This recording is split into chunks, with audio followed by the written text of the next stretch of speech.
പാല government homeo ആശുപത്രിയും സഫലം 50+ഉം പാല നഗരസഭയും സംയുക്തമായി കിസ്കോ ബാങ്ക് ഓഡിറ്റോറിയത്തിൽ ആരോഗ്യ ബോധവൽക്കരണ ക്ലാസും ജെറിയാട്രിക് മെഡിക്കൽ ക്യാമ്പും നടത്തി. നഗരസഭാ chairman Shaju V Thuruthan medical camp ഉദ്ഘാടനം ചെയ്തു.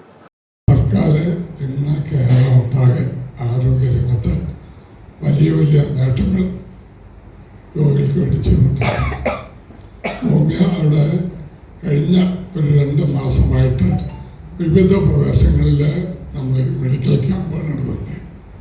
പിന്നീടാണ് പുതിയ ഡാമിൽ നിന്ന് നേരിട്ട് മരുന്നെത്തിച്ച് വയോധികരായവർക്ക് വേണ്ടിയുള്ള ഒരു ക്യാമ്പ് നടത്തുന്നു. അങ്ങനെ എല്ലാ നിലയിലും നമ്മുടെ ഹോമിയോ ആശുപത്രിയുടെ പ്രവർത്തനം വളരെ മെച്ചകരമായിട്ട് നമ്മൾ മുമ്പോട്ട് കൊണ്ടുവരികയാണ്.